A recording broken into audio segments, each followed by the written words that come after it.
Hey guys, welcome back to my channel. And before we get started, make sure you like, subscribe, and turn on your notifications. Wear my JoJo blue light glasses. You can see the glare from the ring light, so I'm taking them off. I did want to quickly talk about these for a second. This is not sponsored, by the way. Wish it was sponsored by JoJo, but it's not. I want to give a little backstory of why I bought these. We're gonna make it quick. Which is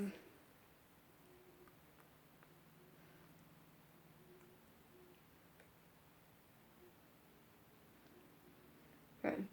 Peel skin. But anyway, so what the backstory is when I was little, pretty much my whole life actually. Far that I can remember. I don't remember a time not feeling this way of where I just have always wanted glasses. And now here's the thing. I grew up obviously having sunglasses, but I want actual glasses and stuff. My entire life I just wanted a pair, and when I was little I actually only had what I think was a lazy eye. I don't even remember fully what the thing was, but when I was little I had an eye issue to the point where they almost decided to operate on it, but luckily they didn't have to. We actually fixed it with eye patches. So I had these stick-on eye patches, and every once in a while, I think it was every day, I don't even remember actually, for years, constantly, and when my mom or my dad would be like, okay, time to put an eye patch on, and we would always switch eyes for some reason. And so it was a fun where I would I pick out my design because we had a bunch of different patterns and designs. I would pick one out, we would put it on, and I never struggled with it. I always was yes, this is a fun thing.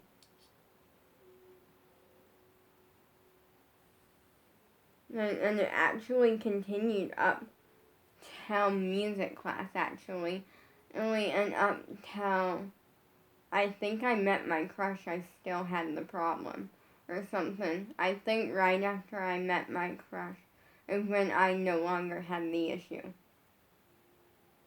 Now that I'm thinking about it, and that's right, because I think so, I'm not 100% sure, then my crush might have solved that problem in a way. I don't know, I don't know. But anyways, so every time, we would be getting ready, we would be in the car because of the eye doctor that I went to specifically for this problem was 3 hours away, and I legitimately remember that, I would be in the car and be like, today's the day that I'm gonna get glasses. And every time I would get so crushed because it was always, she doesn't need glasses or anything. And so, every time my parents would be, coming up with reasons for me to be happy about not needing glasses. And I never grew out of that phase. And then I didn't know that blue light glasses were a thing for a while. And then when Colleen Ballinger, not Rachel Ballinger, but Colleen Ballinger posted a Christmas haul of some of the gifts she got for Christmas. And literally what happened was that one of the things she got was a gift from her sister, Rachel Ballinger, who wears glasses, which I've always been jealous of, got her a pair of red blue light glasses, and then that's how I discovered what they were, and I'm like, yeah, for those who don't know, blue light glasses are glasses that are made for, our glasses are made for people who always wanted glasses but never needed them, but what they actually do is they protect your eyes from blue light, which is lighting from like a TV, a computer, any sort of screen like that and stuff. And then I basically just fell in love and have wanted glasses. And so then they came out, I never ended up getting a pair. Then they came out with JoJo ones a couple months ago, but I couldn't buy them because I didn't have money, because my money was going to pay back my parents on dance. Most of my money is.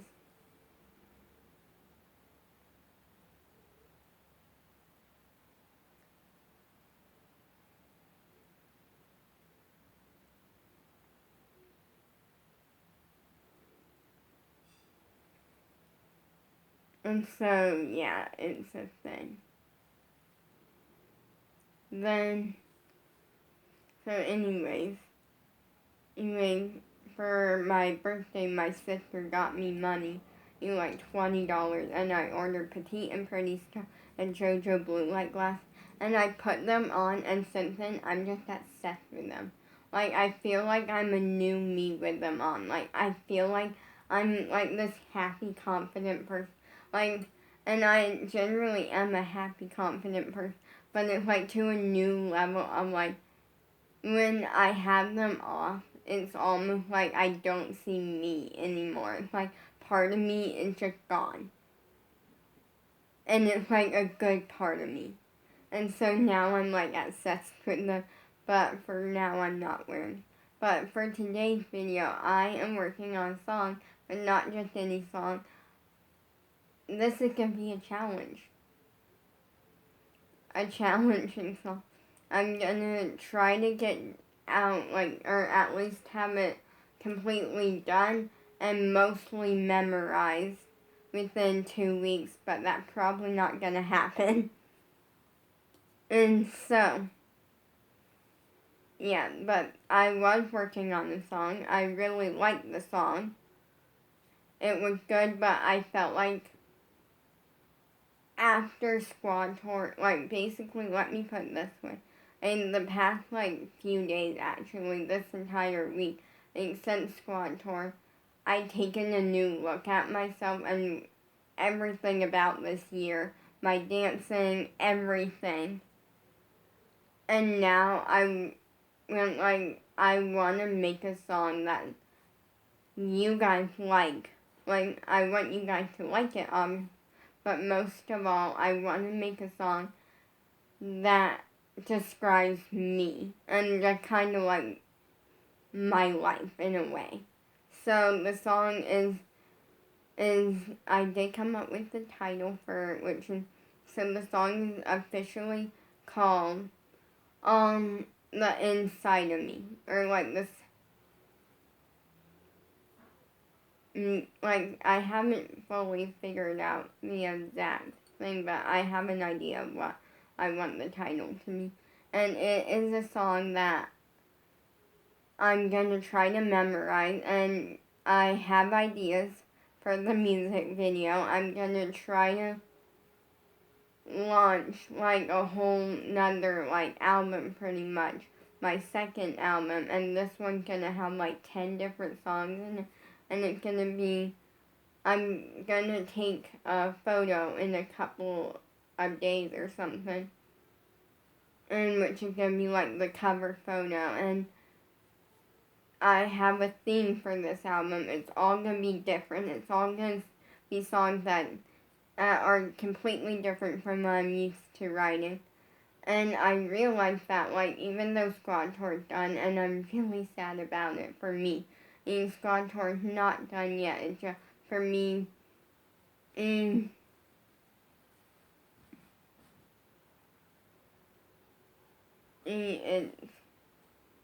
unless I get lucky and they come near us again and I can convince my parents, which I actually feel like it will be easy to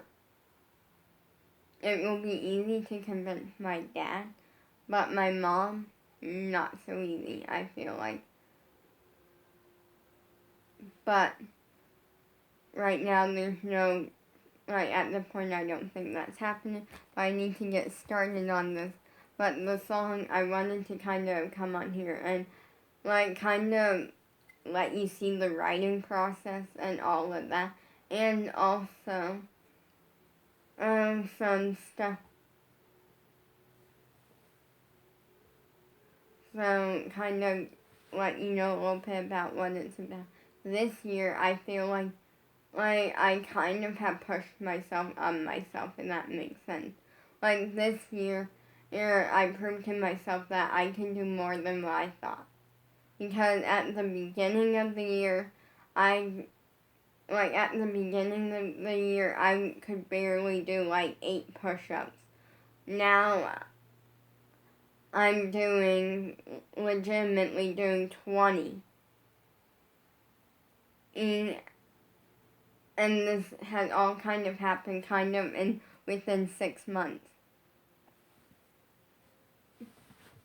I haven't done them in a while, so that might be why I don't work on them all the time, but like this year I feel like I really shown myself more because I always knew I was good. I always knew I was a good dancer. I will always kind of know that, and it's not me like bragging. And I knew it because I had a dance teacher that she was my first dance teacher, and she straight up ate up this one day. It was like my dad's first time taking me, and my sister usually would take me, and Bella's sister, and literally what happened was that I always did like pretty good, but we started working on like leaps and turns, like just basic leaps and basic turns and stuff. And for me, literally what happened was this one day, this is like the day that like made it all work. And we just started that day. We didn't have a ton of time because our entire dance class was an hour, and so we had legitimately, I think we had that like 4 or 5 minutes for jumps, turns, and that situation. And she literally gave me one little correction for my leap, which was point my feet. But after class was done, she straight up went to my dad and said, "Your kid is talented." And that like made me so happy because it was like she believed in me, and I was ready to prove how much she believed in me. And so for me, I always knew that. But then this year, I feel like I was constantly being hard on myself to a new level of hard before I started doing Zoom classes and stuff. And then when I started doing Zoom classes and I became an Abby favorite, I almost cried. And I'm not joking. I legitimately, after Abby said that, Abby said, I don't think Wally's gonna make it. Or something, I was legitimately almost in tears with happiness. Because I'm like, Abby Lee Miller just said that. It meant so much to me, and I feel like I always been confident in my dance, but I always pushed it back. I always told myself it's not as good as it is, because I never wanted to be braggy, and I never wanted to be the person talking only about how talented they are and stuff. And even now, I try not to. But I feel like, looking back, I'm like, I pushed it back so much to a point where, it's fine if I talk about it every once in a while. It's good for me to have little moments every once in a while to just celebrate it. But obviously, I'm still not gonna be, super braggy about it. But now, I think it just clicked in my brain, some stuff. And so I wanted to make a song that I can relate to as, the me that changed. And this year I have changed. And being 16, I feel like turning 16, I'm not the same as I was when I was 15. And even near the end of 15, because now that I'm 16, I'm literally pushing for my dreams even more. I'm going through two not fun things. And the first one I was going through when I was 15, which was me losing my crush. The second one is knowing that squad tour is done for me, probably. For good. I don't know unless I get really lucky. And so for me, it was really sad.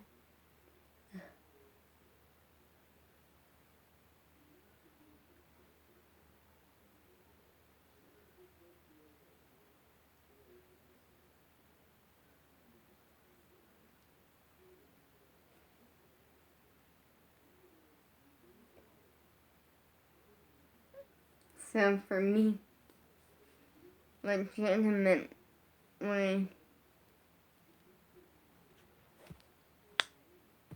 sorry, I was messing with my pocket, but now it's like, it's kind of sad, but it's not like a big deal. But now that I'm 16, that I feel like I just changed so much, and now I'm kind of at the point of where, like, I'm done giving people chances, and I'm just living my life. Meaning, what I mean by that is that my entire life I've always been the person to be like, if someone makes a mistake, if someone does something, they get a second chance. Not anymore. I'm now focused on my career more than ever, because now I'm 16 and I want to have a career, or like an actual career where I'm getting opportunities by 18. Meaning, I really got to push it more than ever. Or I know I'm good and I know I'm talented, but I still got a long road ahead of me to get places. And I wanted to start on this song and make it different. Make it a song that I relate to. Make it something that is me in so many ways. Okay. So I have to get started. But since I know this isn't fun for you,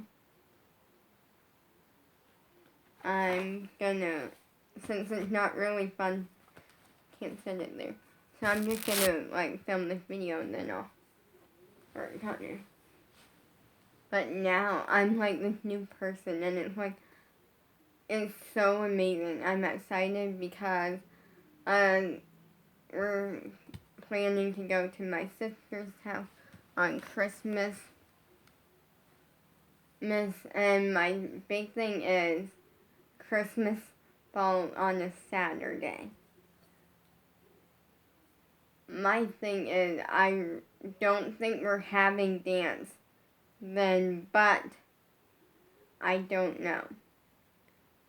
So if that is the case, I might still be able to make it back in time. Because I have to be back by 6 o'clock. I know that much. Because I know we do have a Saturday class that goes from 6 o'clock till I don't even know when. I think like 6 to 8 or something.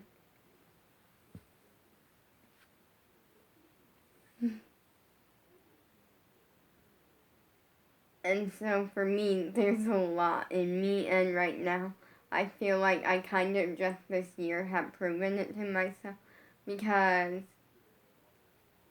I'm being straight up on, and because doing what I do is not easy, and actually I'm in a position where what I'm doing is twice as hard than anyone else pretty much doing what I'm doing. Because I got extra things added on top of it. Meaning, what I mean by that is, I don't have the parents that wake up every day and they tell me how great I am, or to go kill it and dance.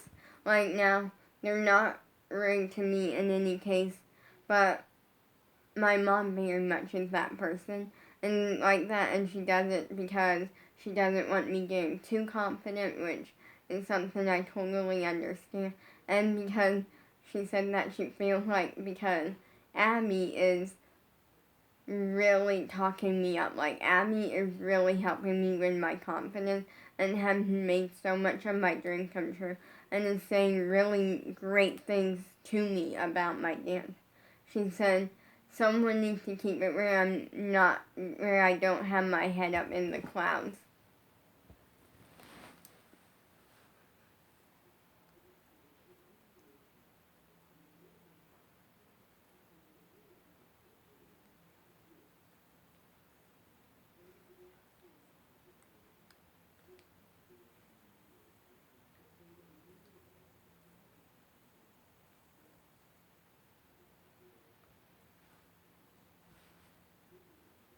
So, like, that's something, like, but they're never rude to me, they're mean. But there's that, plus, on top of it, I'm an Abby favorite, not trying to brag. And when I say that, I mean that, like, happy and scary, like, a mixture of feelings. Because with that, I feel like I take it to the point where I don't stop working, and it kind of is something that, like, is a lot.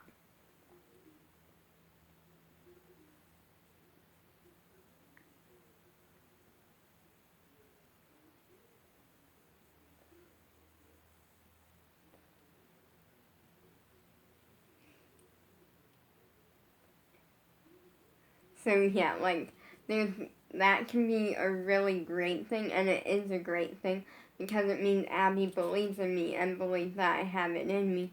But it also is a very scary thing in the sense that I like to take that and put so much on myself because it kind of means that like I can't stop working. I can't take a break and be bad one day.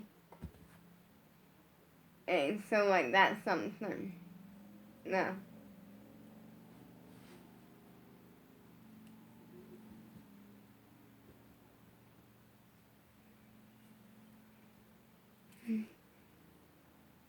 So yeah, like there's a lot that comes into that, and it's a lot that's really hard. Plus, what I'm doing is I come from the area of where I don't get a lot of hate, and that kind of is something that freaks me out worse because I came into doing this when knowing that people are gonna hate on me, people are gonna tell me rude things.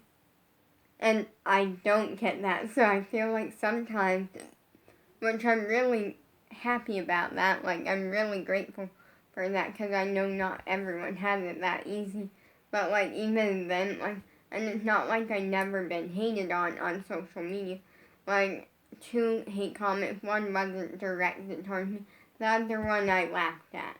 Like I actually laughed at both of them. One was directed towards Abby because I was talking about Abby. I'm assuming. I don't fully know. Lots of people, no big deal. The other one wasn't even that bad. It was like, people must be embarrassed by you. And I literally blocked that person and just laughed. And like 2 seconds later, it was out of my brain, gone. So like, there's just a lot with what I'm doing, and so I put so much also because at this point, Gianna hasn't said much to me. She said a few things to me and very like nice corrections and stuff, but also really good for the most part.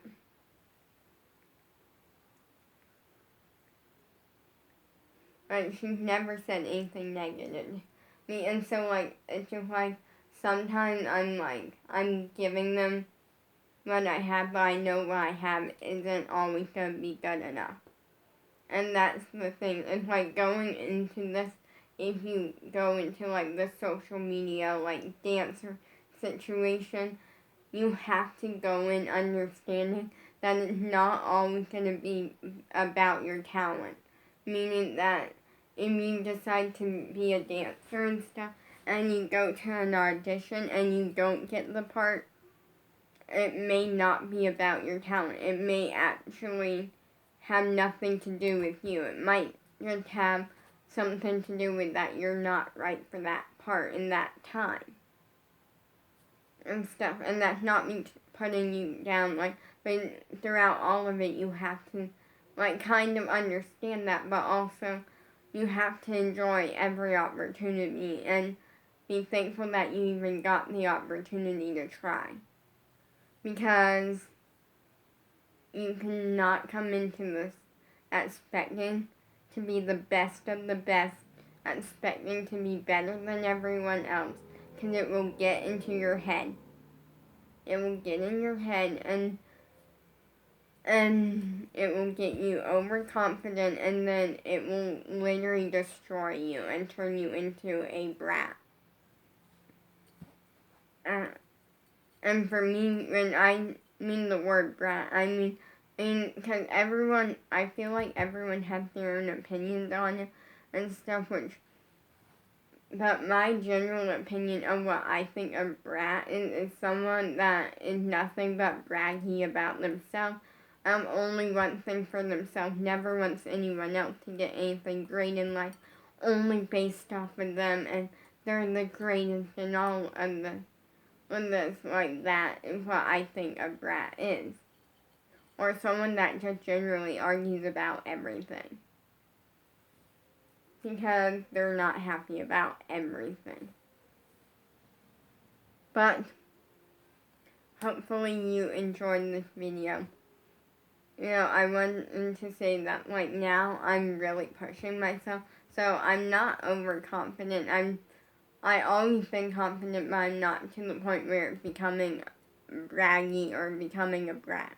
Like, be confident and rock that confidence, but don't go too far with it. Peace out.